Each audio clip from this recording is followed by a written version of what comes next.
Hello everyone, and thanks for joining us. Welcome to today's luncheon event at the Rumi Forum in Washington, D.C.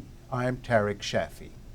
Our guest speaker today is the Ambassador of Mali to the U.S., His Excellency Mr. Abdoulaye Diop, and the title of his talk is, very simply, Mali-U.S. Relations. Mr. Diop became Ambassador of Mali to the U.S. in 2003. He's a career diplomat, having previously acted as an advisor to President Alpha Oumar Konaré and President Amadou Toumani Toure. He played an active role working closely with the President at a time when Mali assumed the chairmanship of the Economic Community of West African States and the West African Economic Monetary Union from 2000 to 2001. Which in turn boosted the sub-regional integration process. He also monitored the initiatives taken for the creation of the African Union, in which Mali played a very active role. Prior to this, Mr. Diop acted as the advisor to the Minister of Foreign Affairs in charge of political and diplomatic issues. He held the position of counselor at the Mali Embassy in Belgium and was in charge of multilateral cooperation issues. He actively took part in the negotiations between the African, Caribbean, and Pacific states and the European Union with regard to the Partnership Agreement for Development signed in Cotonou in 2000. Mr. Diop was born in Brazzaville, Republic of Congo in 1965, got his BA in diplomacy from the National School of Administration of Algeria, an MA in Diplomacy and Management of International Organizations from the University of Paris 11, and an MA in International Relations from the Paris International Institute of Public Administration. Mr. Diop and his wife are proud parents of 5 children. With that said, Mr. Diop will speak for about 15 to 20 minutes on the U.S.-Mali relations, and then we'll open the forum for a Q&A session. Thank you, sir. Welcome to the Rumi Forum. Thank you. Thank you for having me, and thank you for giving me this opportunity. Of course, I think that this kind of avenue is very important, I think, for mutual understanding and also to build a cultural bridge among civilization, countries, and people. And I think that particularly in this in this sense, I think it's very important that we have many forums like this where we can give opportunity to many people from different backgrounds to have the opportunity at least to get to know each other, because I'm sure the greatest threats today, I think, is ignorance to all of us. I think we have many problems around the globe. So I think I all came to the idea that really we don't really know each other, because I'm sure that many countries or people who are fighting today, if you give them the opportunity to learn and know more about each other, I think we may avoid many of the stereotypes or the clashes, the conflict that we have around the globe. That's why I think institutions like this forum are really very relevant for in our today's environment. But coming back to the issue of my invitation of today, I'm glad to talk, of course, about the relation between Mali and the U.S.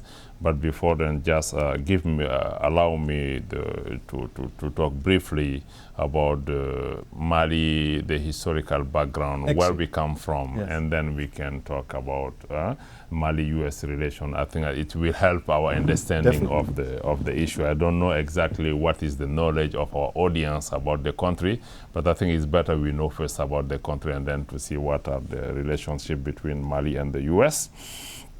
Just to start by saying that Mali is strategically located in the heart of West Africa, and it owes its name from the prestigious Empire of Mali, starting from the 12th century in the past, which according to historians was the most powerful state during the Middle Ages. Mali is a landlocked country which shares borders with 7 countries. Is the largest country in West Africa and is the size of Texas and California combined.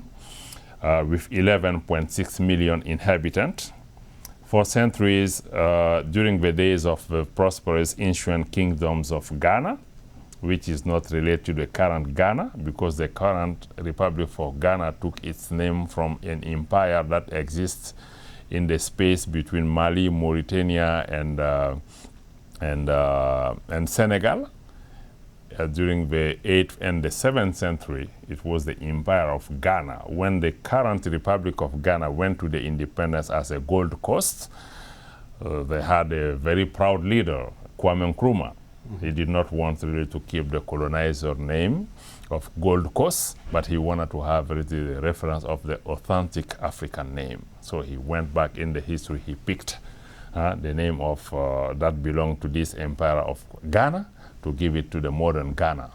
That's the link, but the modern Ghana was not located in the same geographical area like the Empire of Ghana, which was another place. So it was during the Kingdom of Ghana, the Kingdom of Mali, because the Kingdom of Mali also was much, much bigger than the current Republic of Mali. It encompasses country going from Senegal to the border of Nigeria. It was really a very widespread empire. So we have also the Songhai Empire. Mali was an intersecting road for all type of commerce and trade.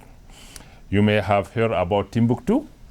Yes, the mysterious city of the Sahara, the learning center where scholars from different parts of the world used to meet and exchange their knowledge and expertise in various fields. Timbuktu, the pearl of the desert, was the umbilical cord that linked the sub-Saharan Africa to the Arab countries. Timbuktu is a city of 45,000 inhabitants and is located in the northern part of Mali. In fact, Timbuktu was founded around 1100 BCE as a camp for its proximity to the Niger River, which is one of the biggest rivers in Africa.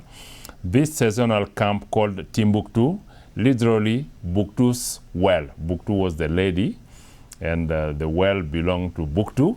That's why when people are traveling, they stop to the Buktu's well. It means Timbuktu. Tim is the well. The well that belonged to Buktu. So Timbuktu became an important stop for the caravan that quickly began to haul salt from mine in the Sahara Desert to trade for gold brought from along the river in the south. By 1330, Timbuktu was part of the powerful Empire of Mali that I was talking about, which controlled the lucrative gold salt trade routes in the region. 2 centuries later, Timbuktu reached its glory under the Songhai Empire and became the haven of many scholars. From the early part of the 14th century to the time of the Moroccan invasion in the late 16th century, the city of Timbuktu became an important intellectual and spiritual center of the Islamic world and attracted people from as far as Saudi Arabia who came to study there. Great mosques, universities, schools, and libraries were built under the Mali and Songhai empires, some of which still stand today. With all this learning and research center, Timbuktu was more than merely a great intellectual nucleus of the West African civilization of Ghana, Mali, and the Songhai. It was one of the most splendid scientific centers of the time, which corresponded with the European medieval and the Renaissance eras. Indeed, under the reign of the Askia Muhammad, who was one of the king of the Empire of Mali, also known as Askia the Great, Timbuktu was celebrated as one of the world's most significant learning centers. The collection of ancient manuscripts of the University of Sankore. The University of Sankore is the university that was built in Timbuktu, which was the first sub-Saharan African university, if we don't refer to Egypt. The collection of ancient manuscripts found in the Sankore University leave us no doubt about the magnificence of its institution and allow us to reconstitute her past in intimate details. I will give you an example in testimony of Timbuktu's glory and the importance that was given to the education by sharing an old West African proverb. Salt come from the north, gold come from the south, and silver come from the country of white men, but the word of God and the treasure of wisdom are only to be found in Timbuktu. Timbuktu golden age ended in the late 16th century when the Moroccan army destroyed the Songhai Empire. Portuguese navigators caused Timbuktu's decline by establishing a reliable trade with the West African coast and undercutting the city's commercial power. Enriched by the cultural achievement of these great civilizations, the new Mali is indeed the haven of political and social stability supported by strong and credible institutions.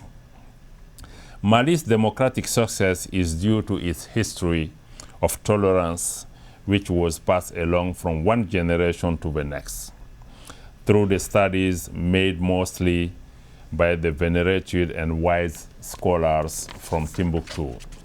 In fact, the teaching and other heritage left by numerous scholars of Timbuktu, the city of 333 saints, encouraged norms consistent with democratic principles such as tolerance, trust, pluralism, dissociation of power, and accountability. This element can be found in all the corners of our recent history.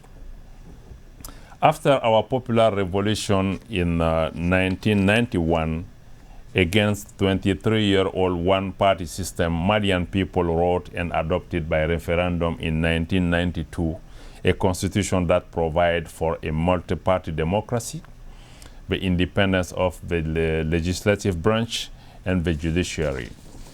Today, 16 political parties are represented in the Malian parliament.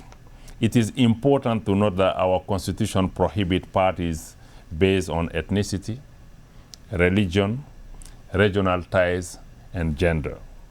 Mali has more than 100 private radio stations and more than 40 independent newspapers. Decentralization, which was the cornerstone of our government policies, has seen the establishment of 702 elected municipal councils headed by elected mayors. Over the years, Mali made a tremendous progress and established a strong tradition of democracy, with elections held peacefully and transparently, and undertook in-depth economic reform.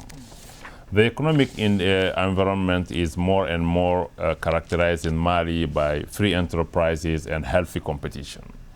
Mali has huge reserves of untapped cultural, hydraulic, agricultural, and mining resources.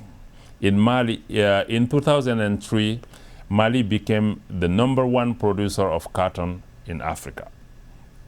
Mali also produce rice, fruits, vegetables, livestock, and gold, of which we are the largest third producer in Africa after South Africa and Ghana. In Mali, we believe that well-educated citizens are essential for the future of our economic growth, but also for our own democracy. Now, if I start to depart from my written remarks and come to talk about what is my daily activities regarding the relation between the U.S. and Mali, I can say we have healthy relation with the U.S. going back from our independence, because the United States have been the second country to recognize the new independent Mali. Of course, during the course of the history, we have been going through some difficulties, but overall, I think that Mali has always been a strong partner to the United States, and we receive really important development assistance also from the country, and we have also a strong collaboration politically and economically. Today, we have a USAID mission in Mali, which are working with our government, allocate closely something close to 35 to 40 million a year toward really supporting economic development, agriculture, building capacity, helping with education and health overall. I think that this is, and Mali lately also have been selected to benefit from many of the presidential initiatives taken here in the U.S., like the presidential initiative on education and a presidential initiative to fight against malaria. And in 2004 also, Mali has been also selected to receive a grant from, I don't know if you know, the Millennium Challenge account, which is a very competitive process given to country which really invest in people which are ruled justly, but in which also we practice economic freedom. So we receive a grant of 460 million to really help us to improve infrastructure of the airport in Mali, but also to develop an irrigation project in the delta of the Niger. All these are signs that really economically the U.S. is giving really a big support to Mali, but also strategically we think that Mali is an important country for the U.S. for all the reasons I have been talking about at the beginning of my intervention. You see the historical background of country like Mali in Africa is very important. I think even though Mali is considered as a least developed country, we think that our influence in Africa goes far beyond our economic power on the continent, because Mali is really a cradle of many ancient empires, which connect us to many African countries in the sub-Saharan African region. And Mali has always been also committed to African and regional integration. We had leaders like Modibo Keita who worked with Kwame Nkrumah to build the African integration. So the country is really far well respected everywhere on the continent because of his democratic success, but because of the historical and cultural background. That's why dealing with the American, we let them understand that Mali is a country which can be a reliable partner, because today in many countries we tend to oppose Islam and also democracy. We have been succeeding in Mali with 95% of Muslims in the country to have a vibrant democracy, to have a peaceful relation between Malians. So this can be really an example that really democracy can thrive everywhere, including in Muslim majority countries. And that is really one of the reasons we are working also closely to share our experience. We don't tend to give lessons, but we think that it's a model that can inspire many other countries. Of course, in countries like Mali also, we are concerned by the rising of some extremism, particularly in the northern part of Mali. As I tell you in the beginning of my intervention, Mali is an old Muslim country, starting from the 7th century. But the problem is we have seen some evolution in the way people practice Islam in our country. It's really a very peaceful country, but lately we have seen that our young men who have been trained in many countries out of the continent have been influenced in the way really Islam should be practiced. And coming back, I think they try also to change the habits of many people and taking advantage of really the poverty and the ignorance of many people living in our country. They turn to teach us Islam again for really an old Islamic country.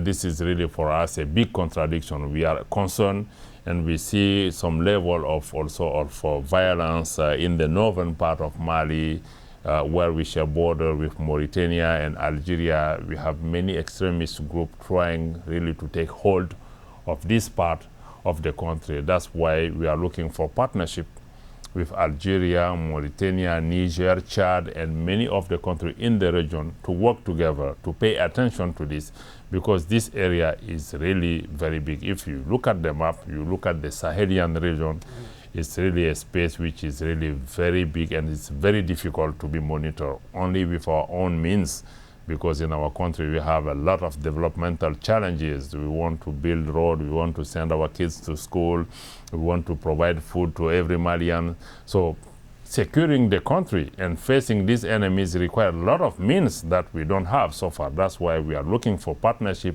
in the region, but also outside of the region with European, with American, to help us, to give us more logistical means of telecommunication, sharing intelligence to make sure that this place is not becoming really the harbor for some terrorist and extremist groups.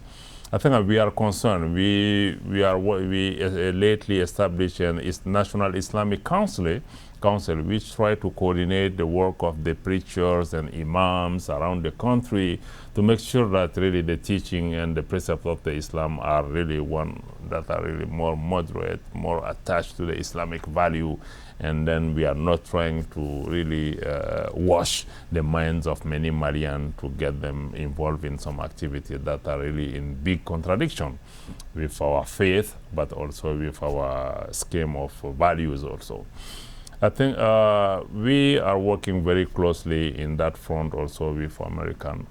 So far we think that we are doing some great thing, but we think that we need greater support because of the magnitude of the problem, because I think that the threat, the security threat in the Sahelian region, in my view, is not as much highlighted as it's the case for many other parts in the globe. We think that this region needs some greater attention even from the U.S.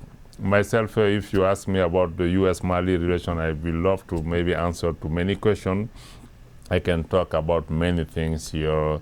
We have close relation with the universities, the research center, University of Michigan, for instance, and many other partners here. We are working on the ground to help build the capacities in Mali. Culturally, we are we have sister city relationship with Tempe and Timpe in Arizona and Timbuktu in Mali. Rochester in New York is a sister city of Bamako in Mali. Working very closely with folks in Richmond, Virginia, to establish a sister city relationship between Richmond and Ségou, which is the second largest city in Mali. And I think that we have a lot of friendship and collaboration between the United States and Mali. And I think that our bilateral relationship have reached an unprecedented level lately. We need really to work and to deepen and increase those relations. So I don't know if I've talked for 20 minutes or more, but I will love to receive questions and to direct them to where you have some interest. So I don't want to be just talking alone, not being sure that really I'm responding to your concern and need. That's what I can say, just to launch the ball and start this discussion, but I will be happy to answer any question you may have. That perspective has been extremely illuminating, at least for me, and I think you have solidly put Mali on the map, something to think about. And Mali, being a constitutional democracy, has, I guess, 3 separate jurisdictions, executive powers, judicial, and legislative. Is it modeled on the U.S. or U.S. system, or does the executive, the president, have more the vested power inherent in him? Yeah, you know, we are a French former colony. Of course, our executive and the constitutional system is much more influenced by the French system. So our political regime is much closer to what you have in France. You have, of course, a president who is really a powerful president who appoints a prime minister. The prime minister is not elected, but the president is elected directly by Malian people for a 5-year term that can be renewed only once. So the president can have just 2 5-year terms. He appoints a prime minister who should have some political leverage in the parliament. And the prime minister is accountable before the parliament. That means the parliament can dismiss the prime minister.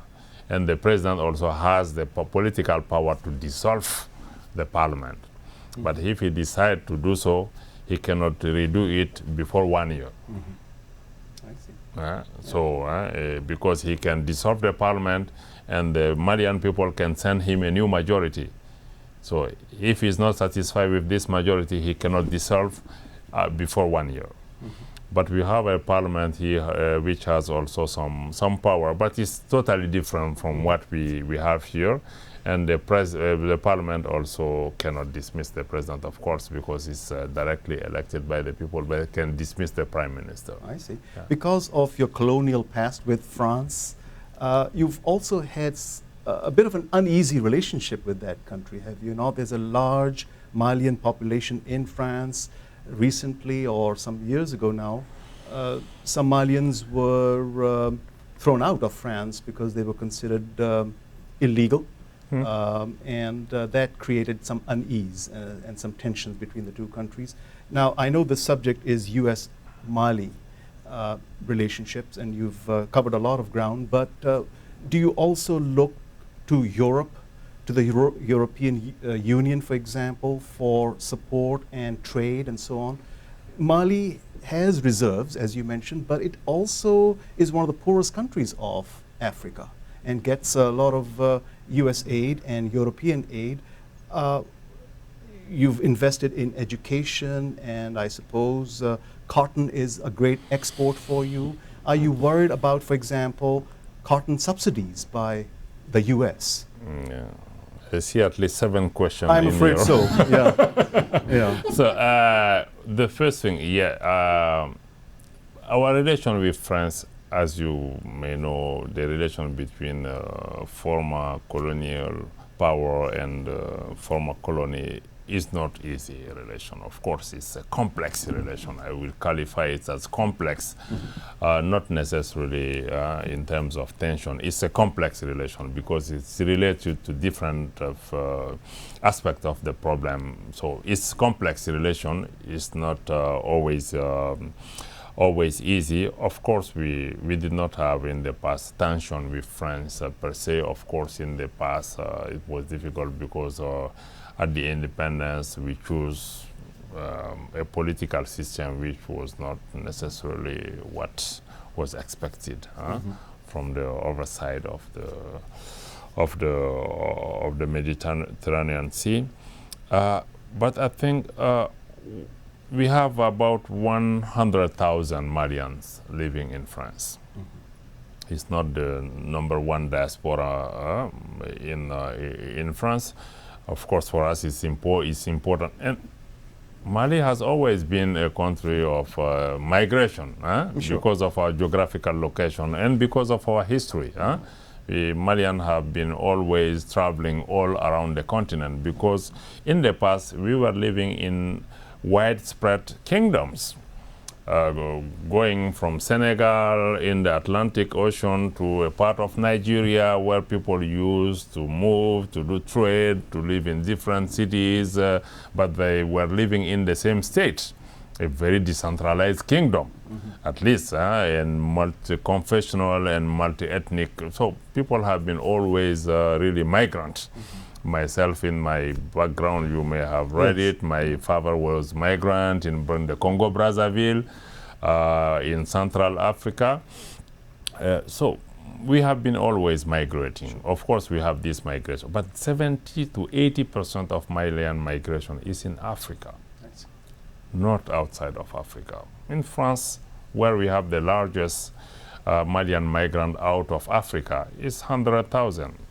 If you take countries like neighboring countries of Cote d'Ivoire, it's close to 2 million Malian or people from Malian origin. It's really big. Now, we do have some assets relating to some part of your question. Of course, we, as my president, Amadou Toumani Toure, used to put it, we always don't like people when we say, okay, it's a poor country. Of course, if you look at the data from the World Bank, IMF, and all, of course, you will end up to say, okay, it's a least developed country, it's a poor country. We think that maybe the country could be poor, but I think the resources are there. Correct. Because if you take the country where you have the 3rd largest producer of gold in Africa, You have the country with the largest livestock resources in West Africa. Because if you take only the cattle, it represents about 10 million heads of animals. If you take the sheep and goats, it's combined is 16 million. But the country is not exporting any dairy products. We don't export 1 kilo of meat. It means that really, if you take the agricultural capacities of the country, we have about, in the delta of the Niger River, about 1 million hectares of land available just to be developed. We need to have irrigation system put in place so that we can increase our agricultural production and productivity. The problem is not that really the wealth are there, but how to take opportunity of them, how to invest in the country. If you take only the livestock or even the cotton, we were 2 years ago the #1 producer of cotton in Africa. 600,000 tons of cotton we produce every year. We are the #2 producer of cotton in Africa just after Egypt. But we export 95% of raw cotton. We don't process. We don't produce the apparel. We don't produce the textile products. Can you imagine if we were able only on these 600,000 tons of cotton to just process 25%? How much revenues and job and opportunity it can create for the country? You take the livestock, it's the same with the number I have given you right now. If we were able to have the infrastructure capacity in modern slaughterhouses to increase the infrastructure in the country in terms of conditioning of, we can create, we can export meat, we can export dairy product. I think our major problem is really to create the environment in which I think there is much infrastructure. We can educate our people, really to give them new skills, to have also a political environment in which people can strive and develop their own potential. I think the major issue is really, do we have really the relevant infrastructure and environment where people can live, strive, and do business? Are we creating political space in terms of really increasing the African integration, where we are not talking only about Mali, but if you are investing in Mali, you have access to the 200 million people of ECOWAS market, that you have the relevant energy and infrastructure where you can move a good from Mali to Nigeria, where investor can move in this area and take advantage of all these opportunities, but at the regional level. We have been successful to have just one visa system where you can enter in the ECOWAS countries. If you are living in Mali, you can access 15 other countries without any visa. My problem is really at this level. The capacities are there. Of course, if you look at the number, they are staggering. There is no way. It's a poor country. But we think that really the potential is there. But the potential has not been developed enough, and we have not probably been given the opportunity to take advantage of it. Oh, well, wonderful. We have some questions here. Ali, please. Ali Yurtsever, Rumi Forum. As all we know, President Obama made his speech and address to the continent in Ghana. Do you think, why do you think he chose Ghana as to address the continent? And also, how was it received by the Malian people?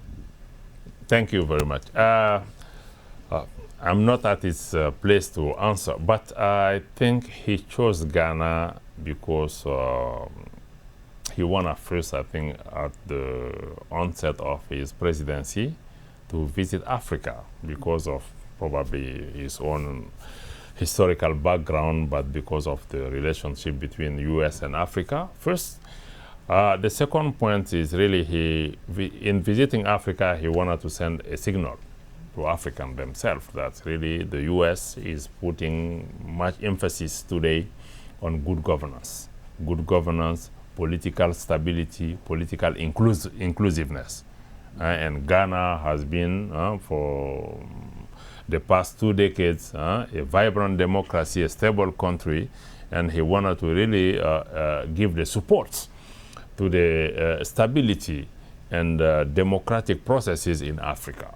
That's what I learned, the first thing I learned from it. And the second thing is really economically, the Ghanaian, maybe because of the lately of the financial crisis, but before the Ghana has have seen tremendous economic growth, close to 2 digits.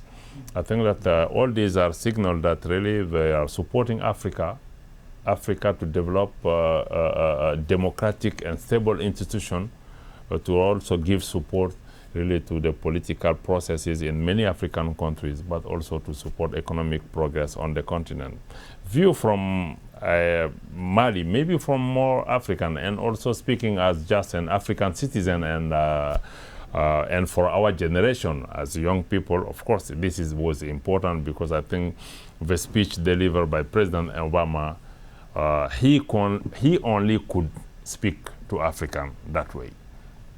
I'm not sure that any other Western leader has really that credibility to address African the way he did, for many reasons, because he has an African background. Sure. He knows Africa, his great-grandparent from the continent. And secondly, because he's also very popular in Africa, and many Africans identify themselves to him. I think that gives him some credit to tell to Africans that your destiny is in your hands. And saying that today in Africa we don't need strong men, but strong institutions. I think it's important to be said.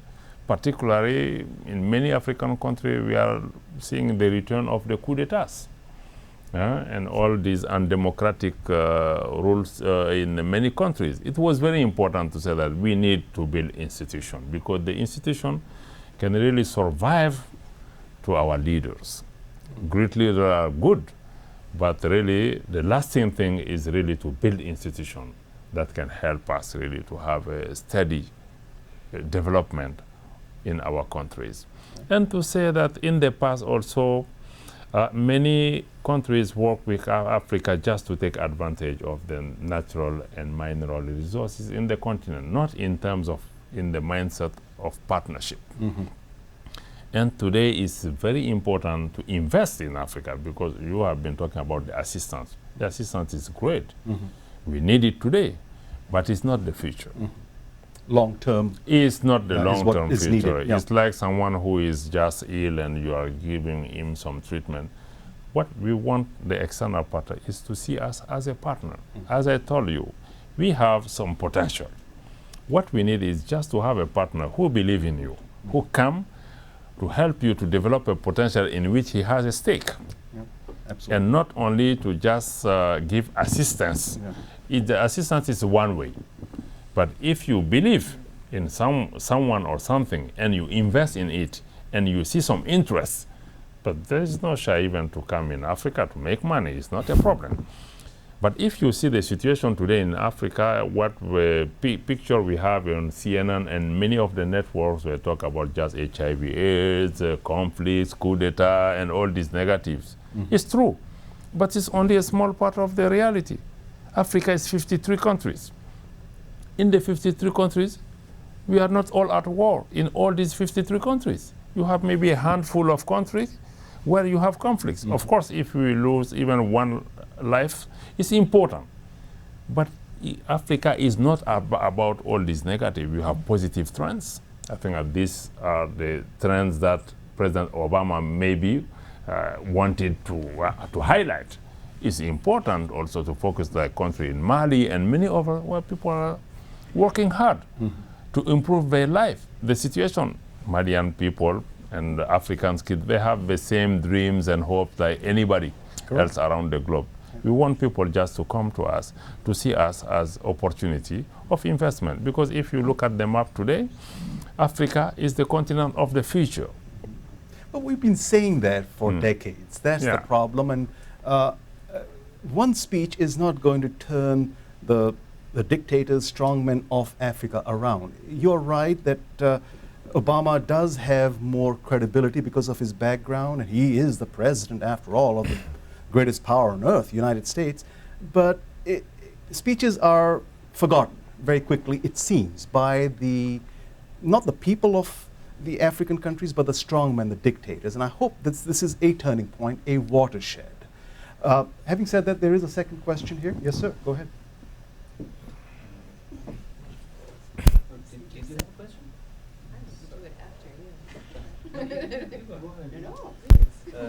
Ermal Hida, IMF.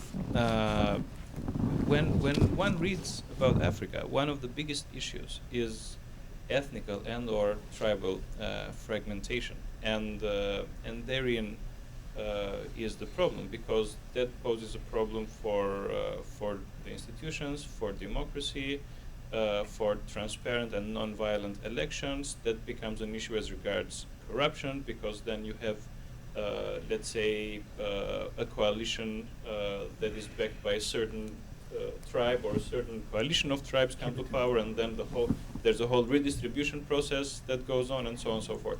Now, you mentioned that Mali has a successful, albeit relatively young, but a successful working democracy.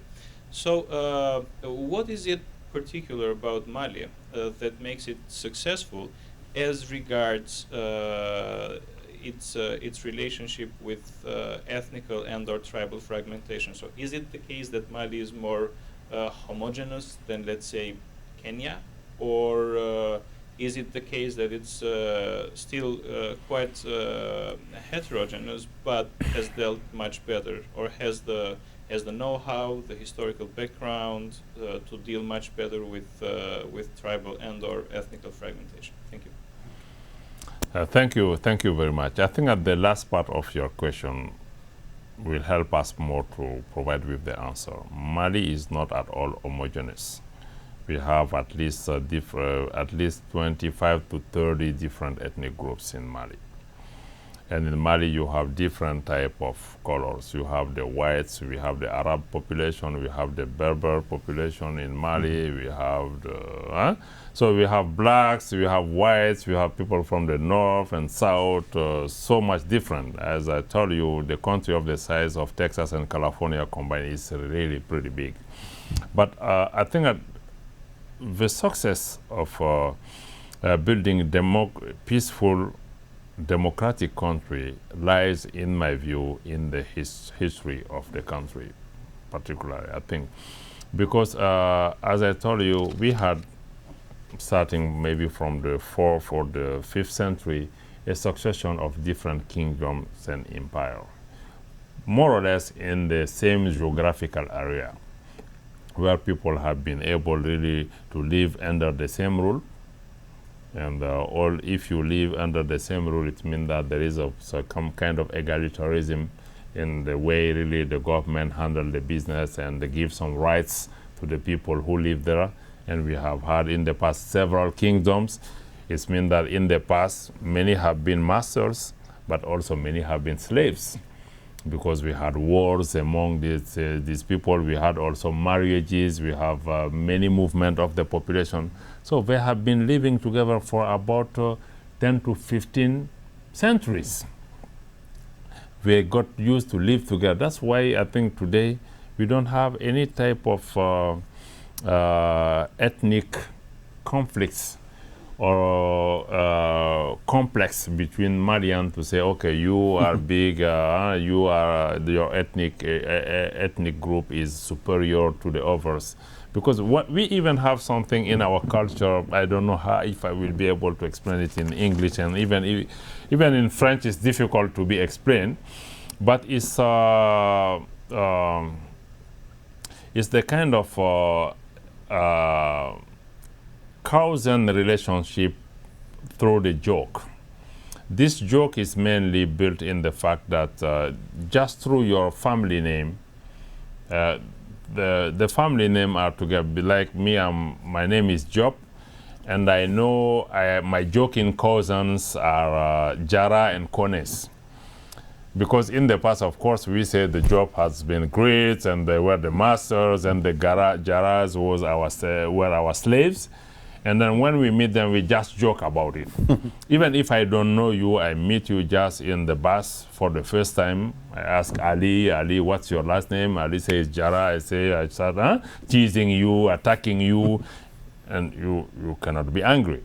and because there is some social links already that really between Jara and Job, you have this. So you may understand if I just, even if I see the president, if you are Kausen, joking Kausen, you can just start attacking him. He's the president. He come in a location for the first time. He's Toure, he see another people who is Keita, the Keita can just start attacking the president. The president will just smile. It means that really we have created also social relation among ourselves where we can have, really we can try to handle our tension peacefully. Because this kind of joke bit among cousins creates some situation where even if you don't know each other, you can joke, you can have some relation, you can have some fun.